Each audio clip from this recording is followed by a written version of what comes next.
Very good afternoon dear students, welcome to Adda 24/7। This is your mentor Saurabh Singh. I hope आप सभी बहुत अच्छे हैं और आप सभी की प्रिपरेशन चल रही होगी। 2022 का सबसे पहला एग्जामिनेशन जो हमारे सामने उसका नोटिफिकेशन आ चुका है। पहला एग्जामिनेशन भी कह सकते हैं, फ्रेश पहला एग्जामिनेशन ये बनने जा रहा है। ESIC UTC steno MTS। इस सेशन में हम वो तमाम बातें डिस्कस करेंगे कि फॉर्म, चूंकि आज से फॉर्म भरना शुरू हो चुका है, तो वो कौन से सारी बातें हैं जिनका ख्याल रखना चाहिए। ऑलरेडी मैंने एक सेशन ऐसा किया है जिसमें आपको मैंने सारा इन्फॉर्मेशन दिया था जब ये नोटिफिकेशन सामने आया था। लेकिन आज वो दूसरा अहम दिन कह सकते हैं, इस एग्जामिनेशन के नोटिफिकेशन के बाद का सबसे दूसरा अहम दिन होगा आज, जब हम ये चर्चा कर रहे होंगे कि एक बार रिकॉल करना या फिर कह सकते हैं वो सारी बातों को रिवाइज करना जिन बातों का ख्याल हमें फॉर्म भरते समय या फिर प्रिपरेशन करते समय रखनी चाहिए। कट ऑफ से लेके हर एक बात फिर से हम करने वाले हैं इस सेशन में। So of course form filling starts today, from today. सारे डिटेल्स यहाँ डिस्कस करने वाले हैं हम लोग। कब से कब तक फॉर्म भरा जाएगा, और एक फॉर्म फिलिंग सेशन भी ऑलरेडी आपको दिखाई दिया होगा कुछ देर पहले। आप उस सेशन को भी जरूर देखें फॉर्म भरने से पहले, ताकि आप कई बार क्या करते हैं, कुछ ऐसे मिस्टेक्स कर देते हैं जो कि अनअवॉइडेबल होता है। तो फिर कोशिश करें कि ऐसा कोई मिस्टेक ना करें फॉर्म भरने में, और बहुत जल्दीबाजी में फॉर्म नहीं भरना है। 1-2 दिन सारी बातों को रियलाइज करने के साथ ही फॉर्म भरना शुरुआत करें, ठीक है। चलिए, आगे बढ़ रहा हूँ। सबसे पहले वो इम्पॉर्टेंट चीज़ें, ESIC रिक्रूटमेंट 2021-22, इसका कुछ इंपॉर्टेंट डेज हमारे लिए हैं जो बहुत इंपॉर्टेंट है। इंपॉर्टेंट इन्फॉर्मेशन जो सबसे पहले यहाँ रखा हुआ है, दिख रहा होगा आपको। 3 अलग अलग पोस्ट के लिए आप के पास वैकेंसी आई है, नोटिफिकेशन आई है। एक बड़ा सवाल होता है स्टूडेंट्स में के मन में कि सर क्या हम तीनों फॉर्म भर सकते हैं क्या, जो ग्रेजुएट्स हैं, जो ऑलरेडी ग्रेजुएट्स हैं। और एक और सवाल होगा कि सर मैं अभी ग्रेजुएशन के फाइनल ईयर में हूं, क्या मैं फॉर्म भर सकता हूं। इन सारे पहलू पर चर्चा करेंगे, बस बने रहना और सेशन को थोड़ा शेयर करके आराम से सुनते रहो ध्यान से बातों को। आपको याद होगा जब हमने नोटिफिकेशन जब आया था तो यहां पर 3800 समथिंग वैकेंसी था। यहां पर मैंने 3860 के आसपास कुछ वैकेंसी, नंबर ऑफ वैकेंसी था। अभी यहां पर 4067 वैकेंसी, दैट मींस कि कुछ एक जो रीजन था हरियाणा रीजन, उसका वैकेंसी यहां पर इंक्रीज हुआ है और 4067 number of vacancy total, that means 220 vacancy का इजाफा हुआ है। सो एक तो मतलब अपडेटेड चीज यहां पर ये नजर आपको आया होगा, इस पे मैंने आपको बताया था, एक इन्फॉर्मेशन दिया था, सो आपको किया था मैंने। दूसरी बात कि जो एप्लीकेशन फॉर्म भरने का तरीका है वो है आपका ऑनलाइन। ऑफ कोर्स आजकल सब कुछ ऑनलाइन ही चल रहा है, तो फॉर्म भरना भी ऑफ कोर्स ऑनलाइन है। ये रजिस्ट्रेशन कब से कब तक किया जाएगा, तो पहले ही आपको इत्तला किया गया था, बताया गया था कि 15 जनवरी से 15 फरवरी तक ये फॉर्म भरा जाएगा, ठीक है। 15 जनवरी से 15 फरवरी, दैट मींस कि आज के दिन से ये फॉर्म भरना शुरू हो जाएगा। आज दैट मींस कि 15 जनवरी है और आज से फॉर्म भरना शुरू हो जाएगा ये, ठीक है। एग्जामिनेशन मोड ऑनलाइन रहने वाला है, बिल्कुल डायरेक्ट रिक्रूटमेंट है। आप बिल्कुल सरकारी बाबू रहेंगे और प्योर गवर्नमेंट जॉब है। प्रीलिम्स है, मेंस है, कुछ जगहों पे स्किल टेस्ट भी है। बाकी आपका जो सैलरी है, सैलरी भी मैं बताऊंगा इन हैंड सैलरी क्या रहने वाला है आपका, ठीक है।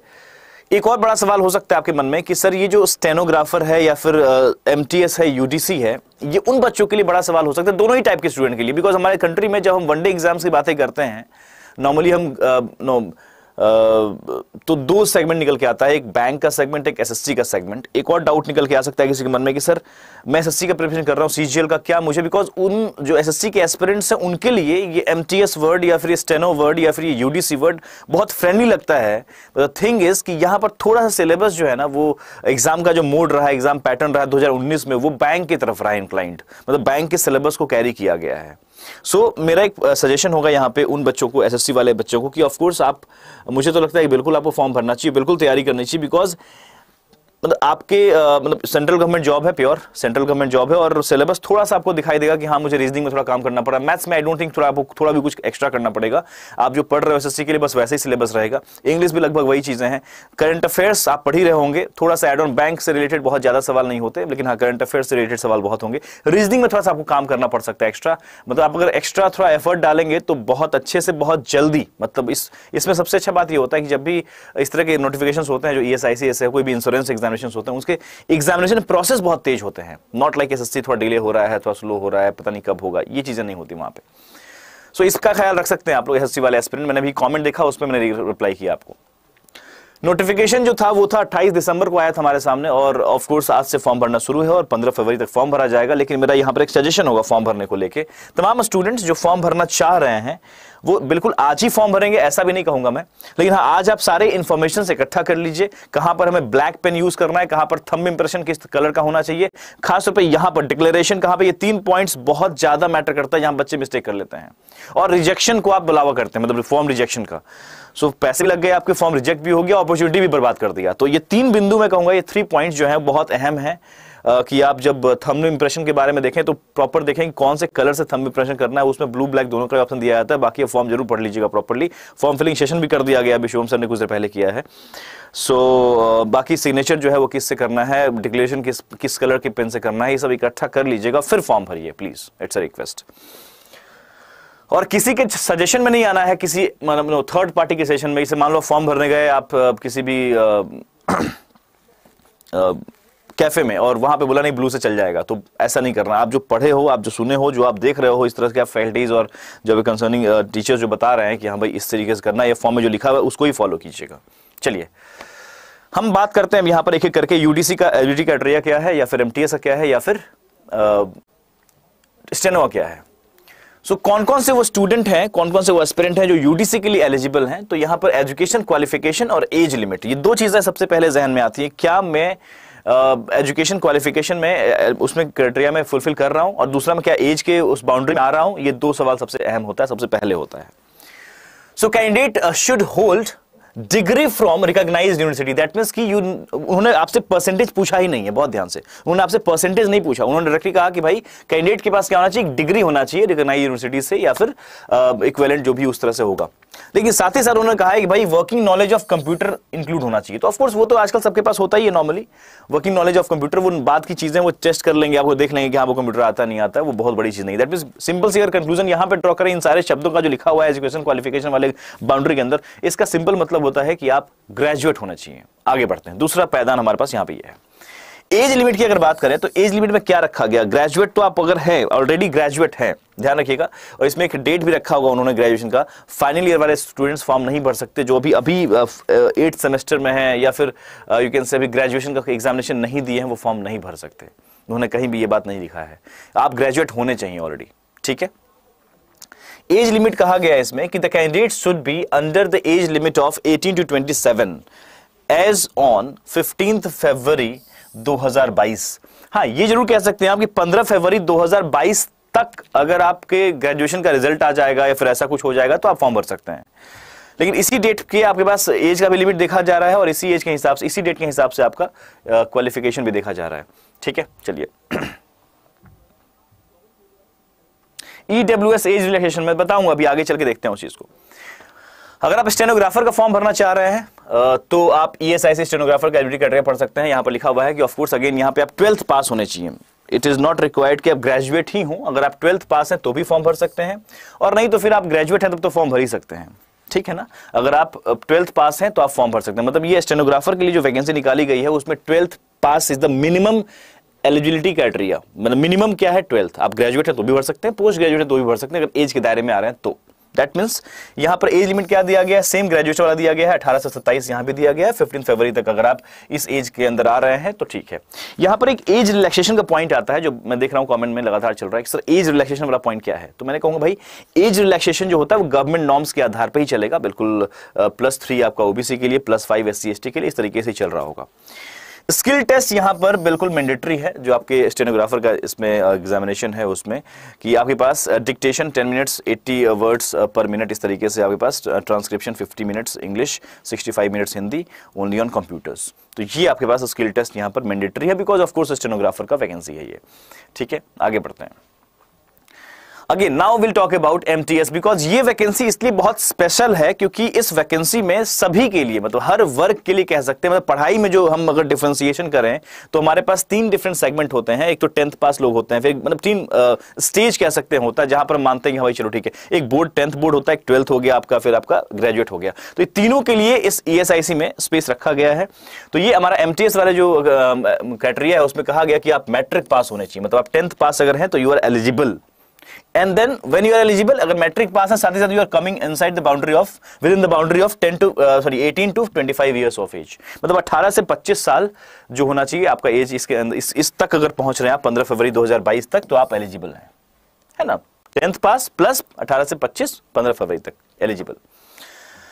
नाउ पॉइंट इज कि आप जो देखते हैं ना लोअर लिमिट, इसको बोलते हैं लोअर लिमिट, 18 यहां पर है, 18 हर जगह के लिए लोअर लिमिट है, मतलब चाहे एमटीएस हो या फिर आपका स्टेनो हो या फिर आपका यूटीसी हो, 18 क्या है लोअर लिमिट है। 25 27 27, 25 किसके लिए, एमटीएस के लिए 25 से अपर लिमिट, जनरल के लिए ये जो अपर लिमिट आपको दिखती है यहां पर ये जनरल कैटेगरी के लिए है, मतलब अगर आप ओबीसी से हैं तो आप 28 कह सकते हैं इसको, अगर आप एससी एसटी से हैं तो इसको आप 30 मान सकते हैं। वैसे ही अगर हम यूडीसी या फिर स्टेनोग्राफर की बात करें जहां पर अपर लिमिट 27 दिख रहा है, वहां पर ओबीसी नॉन क्रिमिनल 30 मान सकते हैं, तो मान सकते हैं क्या, दैट मींस अभी दिखाऊंगा मैं आपको चार्ट में वहां पे, और जो एससी एसटी है वो +5 वहां पे ऐड कर सकते हैं। ठीक है, चलिए आगे बढ़ते हैं। ये आपका एज रिलैक्सेशन का सेगमेंट आपको दिख रहा होगा यहां पर। ठीक है, SC ST 5 years, non criminal that means OBC non criminal 3 years, PWD 10 years, ex serviceman के लिए यहां पर दिया गया है +3 8 इयर्स फॉर डिसेबल्ड, इस तरीके से आपको ऐड कर दिया गया है। ठीक है, बाकी जो भी सेगमेंट है हम डिवाइड कर दिया गया, आप उसको ऑब्जर्व कर सकते हैं आप किस कैटेगरी के अंदर आते हैं और उसके हिसाब से क्या एड ऑन आपको दिया जा रहा है। ठीक है, अब एक बड़ा सवाल होता है कि क्या, जैसे आपने बताया सर कि एमटीएस का क्या क्राइटेरिया है या फिर यूटीसी का क्या क्राइटेरिया है या फिर आपका जो स्टेनो है उसका क्या क्राइटेरिया है। कोई ऐसा कैंडिडेट जो ऑलरेडी ग्रेजुएट है, अगर उसके दिल में आ रहा है कि मैं तो स्टेनो का भी, मतलब वो मेरे पास सब ठीक है किया हुआ हूं मैं, तो मैं तो स्टेनो भी दे सकता हूं, तो क्या मैं मतलब एग्जाम तो मैं दे सकता हूं स्टेनो का भी, ग्रेजुएट भी हैं वो आप, तो ग्रेजुएट अगर हैं और उस एज बाउंड्री के अंदर आ भी रहे हैं तो आई थिंक आपके मन में एक सवाल आ रहा होगा कि क्या मैं तीनों फॉर्म भर सकता हूं, क्या मैं अगर तीनों के लिए एलिजिबल हूं हर तरीके से तो क्या मैं तीनों फॉर्म भर सकता हूं, बड़ा सवाल है ये।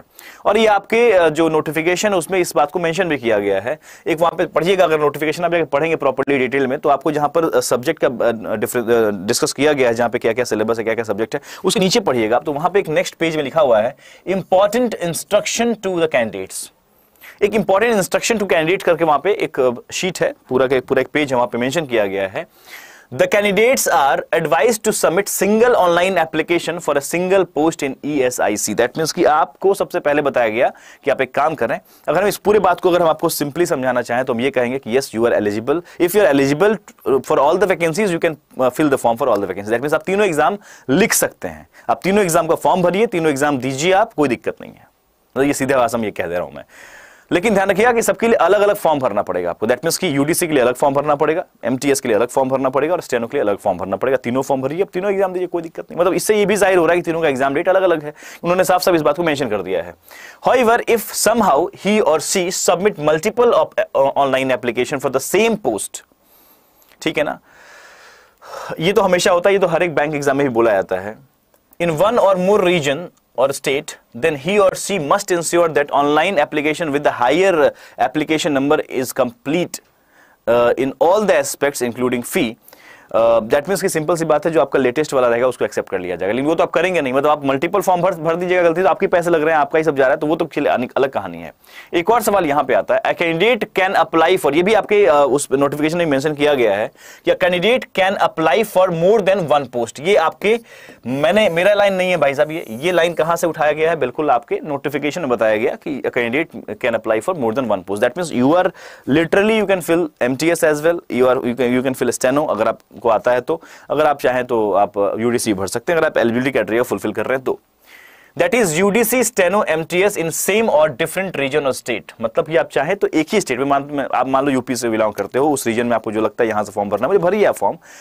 अगर आप चाहें तो एक फॉर्म यूडीसी का आप भर सकते हो, मान लो यूपी से या फिर जो भी रीजन है एक रीजन से, तो आप एमटीएस किसी और रीजन से भर सकते हो। लेकिन मेरा ये कहना है, मेरा सजेशन जो होगा पर्सनली यहां पर, ये सजेशन होगा कि नहीं, ऐसा मत कीजिएगा, क्योंकि आपको फिर अगर मान लो बहुत क्लोज एग्जामिनेशन हुआ, क्योंकि डेट को लेकर भी हम लोग कोई भी कंफर्म नहीं है, मैं आपको एक एक्सपेक्टेड डेट के आसपास का कुछ बताऊंगा कि कब इस सेशन में ये भी बताऊंगा मैं आपको कब डेट हम एक्सपेक्ट कर रहे हैं इस एग्जामिनेशन का प्री जो होने वाला है, मतलब फेज 1 जो होगा वो कब हो सकता है। लेकिन अब मेरा सजेशन होगा, आप तीनों फॉर्म भर सकते हो, लेकिन तीनों फॉर्म अलग अलग रीजन से मत भर देना, मतलब क्योंकि आपको ट्रेवल करना पड़ सकता है, परेशान हो सकते हो, और अगर क्लोज डेट रह गया तो फिर बहुत दिक्कत है, हो सकता है सैटरडे को एक एग्जाम हो तो संडे को दूसरा एग्जाम हो, ऐसा हो गया तो फंस सकते हो आप। तो बेटर ये है कि एक ही रीजन से आप अगर 2-3 फॉर्म भरना चाह रहे हैं तो, मतलब तीनों पोस्ट के लिए भरना चाह रहे हैं तो एक ही रीजन से भरिए आप, ताकि कोई ज्यादा परेशानी ना हो। ठीक है, क्लियर है बात। और एक और बात बता दूं मैं आपको, यहां पर एक सवाल आ रहा है कि एमटीएस का मतलब क्या होगा सर। तो एमटीएस को आप यहां पर ना आप समझते हैं यूडीसी के साथ एक एलडीसी वर्ड जुड़ता है एसएससी के एग्जामिनेशन में। सही बता रहा हूं मैं, आपके दिमाग में कोई नेगेटिव चीज ना जाए कि आप एमटीएस को बिल्कुल आप वो कुछ और समझ लें। एमटीएस का मतलब यहां पर है, क्योंकि मैंने अभी ऑलरेडी एक सेशन किया था, एक जो 2019 वाला एग्जामिनेशन एमटीएस का, इसी में सॉरी ये जो एग्जामिनेशन आया था यूडीसी ईएसआईसी, तो इस एग्जामिनेशन क्वालिफाई किए हुए स्टूडेंट्स, मैंने इंटरव्यू भी किया था, वो यूट्यूब पे पड़ा होगा, आप देख लीजिएगा उसको। तो मैंने पूछा उनसे, मैंने एक सवाल पूछा कि भाई बताओ कि आप तो यूडीसी के तौर पे काम कर रहे थे, ये बताओ एमटीएस वाले लोग कौन है, मतलब क्या करते हैं, उनका काम क्या है ऑफिस में। तो बोले सर वो कुछ नहीं, वो भी क्लर्क है, वो एलडीसी मान सकते हैं उसको आप, लोअर डिविजनल क्लर्क। तो कई बार ना हम अपॉर्चुनिटी को सही मायने में समझ नहीं पाते और उस वजह से हम बर्बाद कर देते हैं उसे। हमारा यही काम है कि हम आप तक सारी बातें साफ साफ और स्पष्ट पहुंचाएं। उस सेशन को जरूर देख लीजिएगा आप जाके, ठीक है ना। मेरे साथ एक स्टूडेंट का फोटो होगा, वो बिल्कुल ऑलरेडी जॉब कर रहे हैं उसमें और उन्होंने इंटरव्यू दिया है। तो एमटीएस को आप यहां रिलेट कर सकते हैं एलडीसी से, दैट मींस कि लोअर डिविजनल क्लर्क। उन्होंने बोला ऐसा कुछ नहीं। हमने पूछा कि मतलब क्या वर्क होता है, क्योंकि लोगों को जब दिख रहा है कि 10th पास है तो क्या मतलब कुछ ऐसा, तो उन्होंने नहीं सर बिल्कुल क्लियर है बच्चा, बिल्कुल फाइल वर्क ही करना है, लेकिन हाँ थोड़ा छोटा नीचे का काम देते हैं वो लोग कि ठीक है फाइल में आपको ये कर देना वो कर देना है। तो ऐसा कुछ भी नहीं है कि आप अजीबो गरीब कुछ काम कर रहे हो। Lower divisional clerk, that means you will be treated as clerk only, आप क्लर्क के तौर पे ही, और उनका भी प्रमोशन होगा फिर एलडीसी से, फिर वो यूडीसी आएंगे, बिल्कुल वो यूडीसी बनेंगे और यूडीसी वाले और ऊपर चलेंगे। तो ये प्रमोशन के भाई यहाँ पे बहुत सारे एंगल हैं यहाँ पे ऑलरेडी, ठीक है।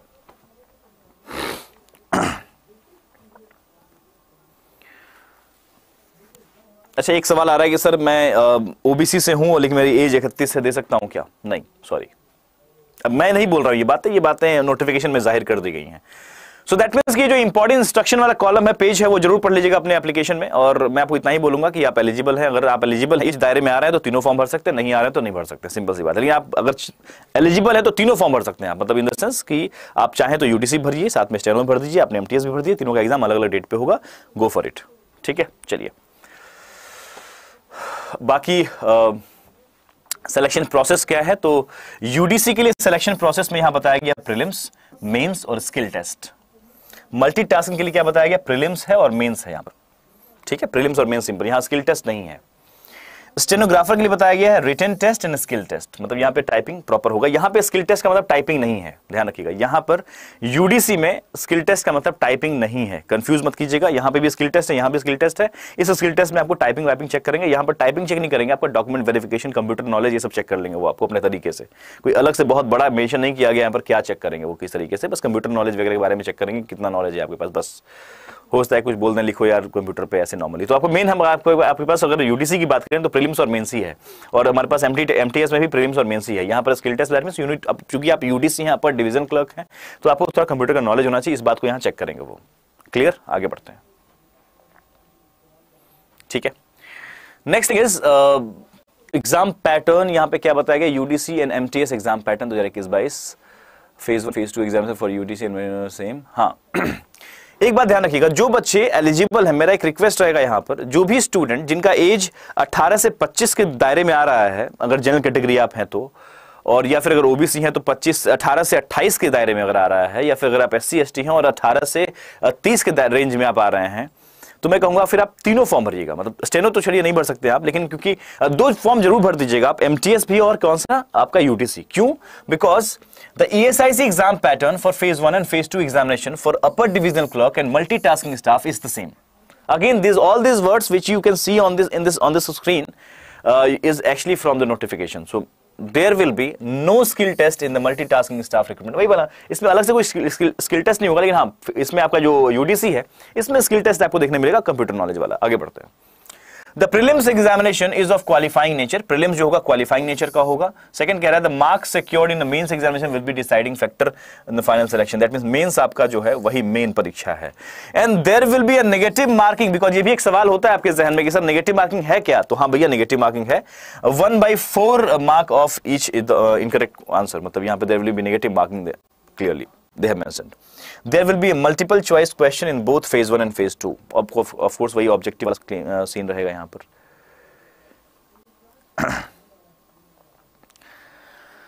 एक सवाल आ रहा है उधर से कि सर ये बता दीजिए बस कि क्या रीजनिंग में वो जो लिखे हैं जनरल इंटेलिजेंस एंड रीजनिंग, तो क्या वो बैंक वाला सिलेबस आएगा ये बातें मैं नहीं कह रहा हूं, ये बातें इसलिए मैं बोल रहा हूं कि मैं आपको उस सेशन को एक बार मैं चाहूंगा कि मैं आपको दिखा दूं, लास्ट में मैं दिखा दूंगा वो सेशन का लिंक मैं लगा देता हूं इस डिस्क्रिप्शन में, जिसमें वो इंटरव्यू है। और मैं तो ये जरूर कहूंगा कि मेरी अगर बैकएंड टीम अभी सुन रही है इस बात को, तो प्लीज अभी ही इस वीडियो में मेरा एक सेशन है उसको लगा दें प्लीज डिस्क्रिप्शन में, उस इंटरव्यू वाले सेशन को प्लीज, ठीक है।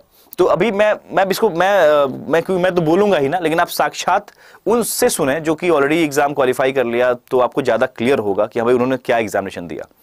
He was a bank student and bank aspirant. उन्होंने SBI क्लर्क छोड़ के UDC ESIC ज्वाइन किया। और मैंने पूछा कि एग्जाम का पैटर्न क्या था, बिकॉज बहुत बड़ा कंफ्यूजन है दुनिया में इस चीज, मैंने अपने कंट्री में इस बात को जब से फॉर्म आया है, क्योंकि 16 में सिलेबस में कुछ और था, लेकिन 19 में जो एग्जामिनेशन लिया गया है, मतलब 16 को लेकर बहुत क्लियर नहीं थे लोग, कंफ्यूजन में थे क्या है क्या नहीं। 19 में जो पेपर हुआ है उसका एनालिसिस भी आप bankersadda.com पे जाके देख सकते हैं। आप वहां पे लिखिएगा गूगल पे ESIC UDC 2019 exam analysis plus bankers अड्डा लिख दीजिए।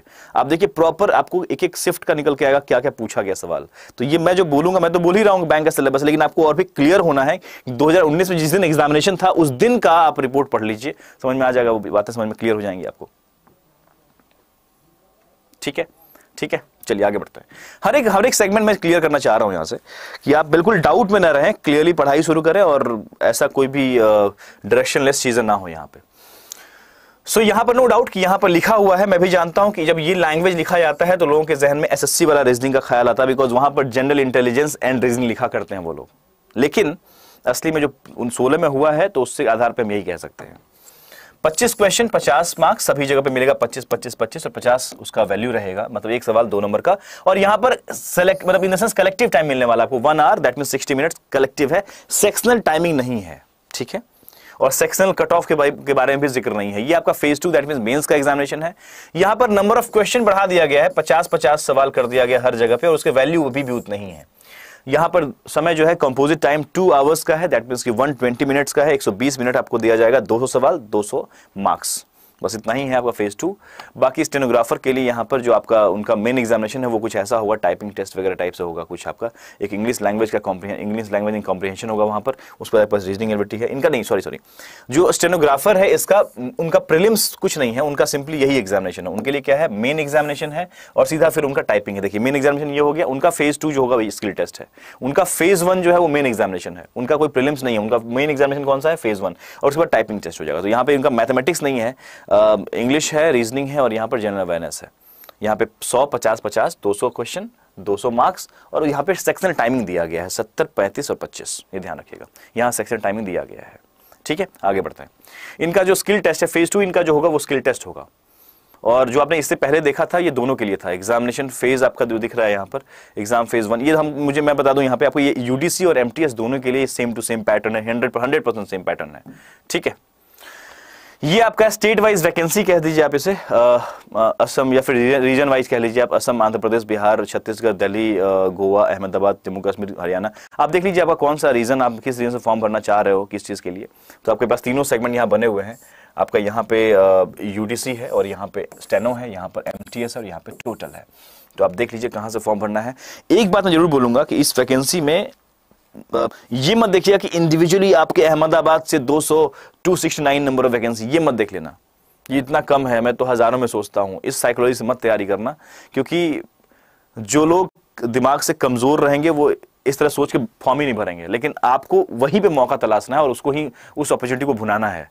तो जब भी कोई नेशनल एग्जामिनेशन होते हैं, जैसे मान लो IBPS PO की बात कर लें हम, या IBPS क्लर्क की बात कर लें, तो IBPS PO का जो फॉर्म आता है तो नंबर ऑफ वैकेंसी कितने होते हैं उसमें, तो भाई वही 4-5 हजार वैकेंसी होते हैं आजकल, 5 हजार के आसपास, 4-5 हजार, 4 से 5।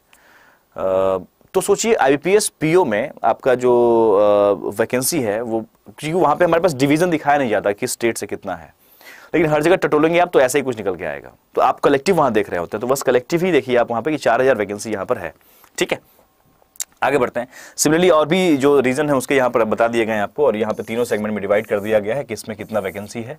जो एड ऑन था ना, जो आपने देखा वहाँ पे 4000 समथिंग वैकेंसी हो गया, 3800, तो वो हरियाणा का था। पहले फरीदाबाद का था 96, 13 एंड 76, और यहाँ पे हरियाणा का एड ऑन हुआ है 130 वैकेंसी, 13 वैकेंसी और 77 vacancy, that means total 220 vacancy यहाँ से बढ़ गया है, जब नोटिफिकेशन आया था तब से लेके अभी तक। ठीक है, और ये आपका डिफरेंट रीजन्स है, बाकी रीजन्स यहाँ पे भी हैं, सारे रीजन्स यहाँ बता दिए गए आपको। यहाँ पे ये आपका 3865 से बढ़ा के यहाँ पे 4067 हो गया है, 4067 हो गया है टोटल वैकेंसी। ठीक है, चलिए। सो आई थिंक कट ऑफ यहाँ पे देख सकते हैं आप, 2019 का कट ऑफ आपके सामने है मेंस एग्जामिनेशन का, यूआर का, एससी का, एसटी का, ओबीसी का, ईडब्ल्यूएस का, सभी का कट ऑफ आपके सामने है। आप देख लीजिए आप किस रीजन से भरना चाह रहे हैं। ये सीट आपके लिए बहुत हेल्पफुल रहने वाला है। ये जो आपको दिख रहा है यहाँ पे, ये बहुत ज़्यादा हेल्पफुल रहेगा, आपके काम का चीज़ है ये। इसके आधार पर आप टारगेट सेट कर सकते हैं। मैं ये बताऊँगा पेपर का लेवल क्या रहता है, उस पर भी जाऊँगा मैं। तो अगर कोई भी एसएससी का एस्पिरेंट है और या फिर रेलवे का एस्पिरेंट है, वो भी क्यों उसे फॉर्म भरना चाहिए, मैं भी बताऊंगा इस बारे में। बहुत बेहतरीन बात करूंगा मैं कुछ अभी आपके सामने। ठीक है, ये सब देख लीजिएगा। अपने स्टेट का आपके पास मैं रख दे रहा हूं, जहां से आप फॉर्म भरना चाह रहे हैं उसका कट ऑफ आपके सामने होना चाहिए। तो आप इसको एक बार स्क्रीनशॉट ले लीजिएगा या फिर बाद में इसको जाके स्क्रीनशॉट लेके आप ऑब्जर्व कीजिएगा और लिख लीजिएगा टारगेट क्या है आपका। उस हिसाब से टारगेट भी प्लान कर सकते हो आप कि हमारा टारगेट ये है, इस तरफ से उससे 5-10 नंबर बढ़ा के रखना टारगेट आप, बिकॉज कॉम्पिटिशन हर समय बढ़ता रहता है। सैलरी की बात करें तो यूडीसी का सैलरी बहुत क्लियर है यहाँ पर। इसका सैलरी जो होता है वो 41,000 रुपए होता है इन हैंड, पहला महीना 41,500 समथिंग कुछ ऐसे, 500 प्लस ऐसे ये बताया गया है। 41,500 रुपीज अभी जो इंटरव्यू मैंने लिया था उसी में। भैया इन हैंड सैलरी जो अभी है, मतलब अभी आप इस साल क्वालिफाई करते हो और इस साल जब ज्वाइन करोगे आप, तो यूडीसी के तौर पे आपका सैलरी जो होगा वो 41,500 शुरुआत होगा। That means first month salary will be 41,500, ये ध्यान रखिए। मतलब बहुत बढ़िया सैलरी है। अब मैं चाहता हूं मैं बात करूं, मुझे इस पे बात करनी है असली में। मैं बहुत देर से ब्लैंक स्लाइड ढूंढ रहा था कब वो आए और कब मैं बात करूं प्रॉपर्ली। मैं यहां से उन तमाम जो बैंकिंग एस्पिरेंट हैं उनको तो बिल्कुल, मतलब जो बैंक की प्रिपरेशन करना चाह रहे हैं और 2022 में एंटर कर रहे हैं, जो 2021 में तैयारी किए हैं, उनके लिए तो पूरा ग्रीन सिग्नल है, बिल्कुल ग्रीन सिग्नल आपके लिए है भाई साहब। आपको तो सोचना ही नहीं है, मतलब 100% तैयारी करनी चाहिए। लेवल ऑफ पेपर क्या रहेगा, इनका सवाल भी हो सकता है। बैंकिंग एस्पिरेंट जो होंगे उनका भी सवाल होगा।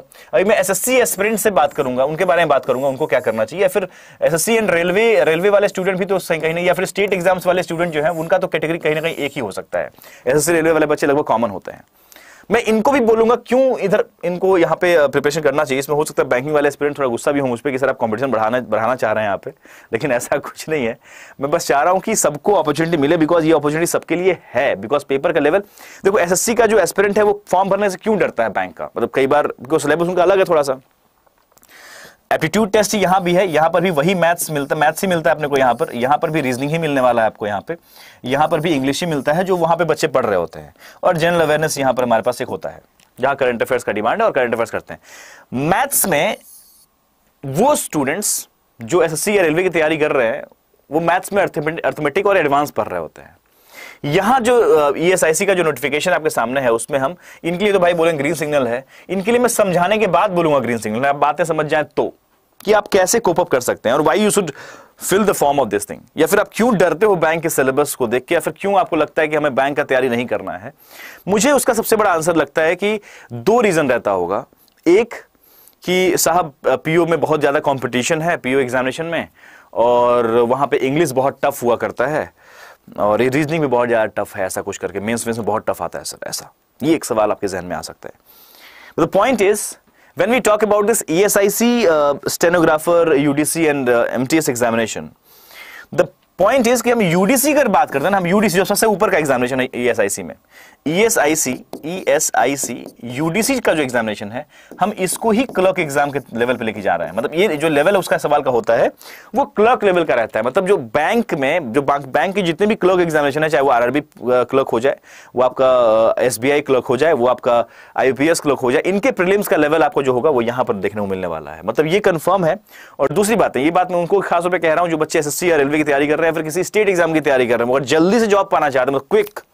भाई साहब अगर हम वही फॉर्म भर रहे हैं तो इसका जो भी फॉर्म भरने की तैयारी शुरू है वो आज से लेके 15 जन से लेके, और अगर 15 फरवरी तक है तो मैं इतना आपको डेट का खुलासा कर दे रहा हूं कि डेट कब हम एक्सपेक्ट कर सकते हैं। मार्च में आपको एग्जाम देखने को मिल सकता है, ठीक है ना। सो एग्जामिनेशन कब एक्सपेक्ट कर सकते हैं हम लोग, एग्जामिनेशन का एक्सपेक्टेशन कब रख सकते हैं, तो हम बोलेंगे भाई साहब मार्च के 3rd-4th वीक में आप एक्सपेक्ट कर सकते हैं अर्लीएस्ट। मतलब अगर जल्दी से जो हमारे पास हल्का सा जो आ रहा है, चीजें निकल के आ रही है, जो इनपुट्स हैं उसके आधार बता रहा हूं मैं चीज आपको कि मार्च में आपको एग्जाम देखने को मिल सकता है, मार्च एंड में करके। आप मार्च एंड ध्यान रखिए, March end, that means you have time. लेकिन टाइम कितना है, उतना ही टाइम है जिसमें कि आप मतलब बहुत सटीक तैयारी कर सकें, ठीक है ना। उतना ही टाइम है जिसमें आप सटीक तैयारी कर सकें, ये चीजें हैं।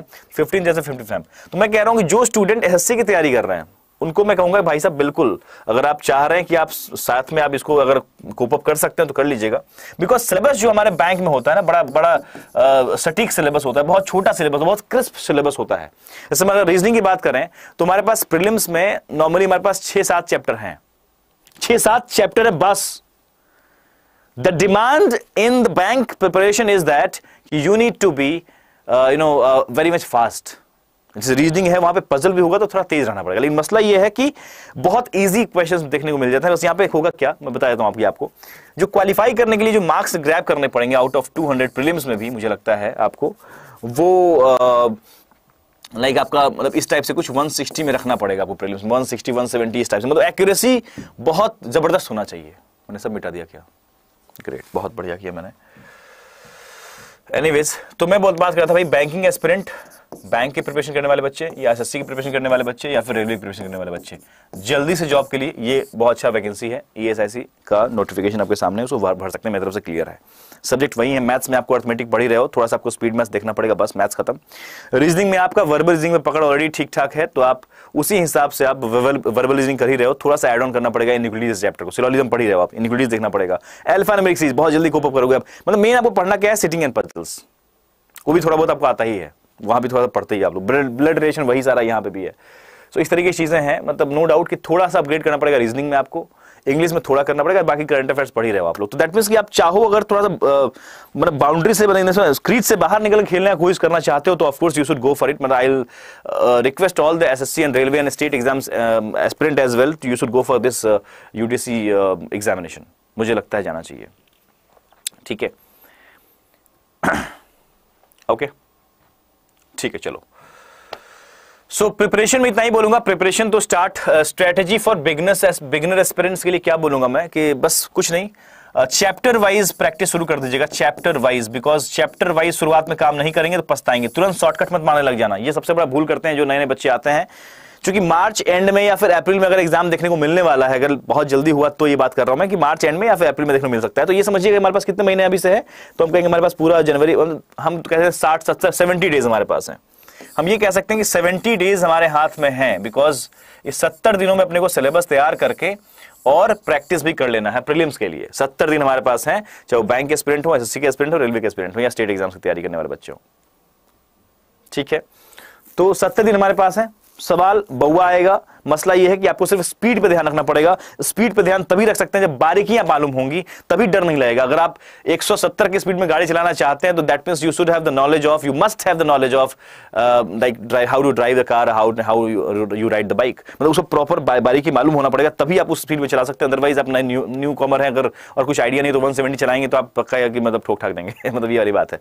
तो कहने का मतलब ये है कि chapter wise preparation is mandatory, chapter wise preparation, that means अगर एक टॉपिक लेके बैठे हो आप तो उसको खत्म करो, उसके नंबर ऑफ क्वेश्चंस जबरदस्त तरीके से प्रैक्टिस करो, और जब प्रैक्टिस करो तो ध्यान रखना पहले आप बिना टाइमर का प्रैक्टिस करो। शुरुआत में ग्रेजुअली मान लो कि आपने एक चैप्टर पढ़ा, कुछ भी सिलोजिज्म मान लो पढ़ रहे हो, अब मान लो एग्जांपल दे रहा हूं, इस तरीके से मैथ्स में प्रॉफिट लॉस हो सकता है, तो सिलोजिज्म मान लो पढ़ रहे हैं और आपकी फैकल्टी ने बोला मैं 4 लेक्चर पढ़ाने वाला हूं इसमें, और 4 लेक्चर में आपको मैं सिलोजिज्म डिस्कस करने वाला हूं proper with doubts and questions everything, so concept सब कुछ बता दिया। तो आपका भी काम है कि इस 4 दिन और 5 दिन होते होते आपका भी 200-400 सवाल 200-400 सवाल सॉल्व हो जाने चाहिए। अगर मान लो आपने 400 सवाल का जिम्मेदारी लिया, मैं 400 सवाल सॉल्व करने वाला हूं, कोई नंबर ऑफ क्वेश्चन फिक्स मत करना, मतलब कहने मतलब एग्जांपल दे रहा हूं मैं, कुछ मान लो कुछ भी आप करते हो तो ध्यान रखना कि पहले 100-200 सवाल आप ऐसे करो कि बिना टाइमर का, पहले एक्यूरेसी बढ़ाओ, बिकॉज एक्यूरेसी बहुत बड़ा मैटर होता है। पहले ये देखो कॉन्सेप्ट को कितना अच्छा पकड़े हो आप, और फिर एक्यूरेसी कैसे बढ़ रहा है आपका, और एक्यूरेसी पकड़ में आ गया, एक्यूरेसी हो चुका है आपका जबरदस्त, फिर कुछ मत करो आप, फिर टाइमर लगा दो, फिर प्रेशर डालो।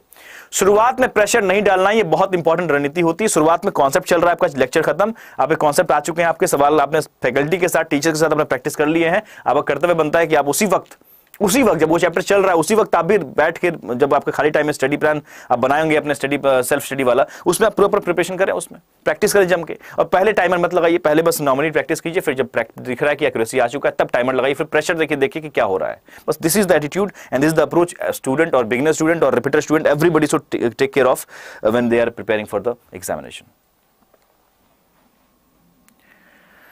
ठीक है, आई होप मैंने बहुत सारी जानकारी आपको दे दी है। इंपॉर्टेंस ऑफ मॉक, मैं बोलूंगा हमेशा इंपॉर्टेंस ऑफ मॉक बहुत बहुत बहुत ज्यादा, हम कह सकते हैं पूरा प्रिपरेशन अगर 100 है तो 50% जो अधिकार होता है, 50% जो उसमें से जो कह सकते हैं वो इंपॉर्टेंस है, वो किसका है, तो भाई साहब मॉक का है।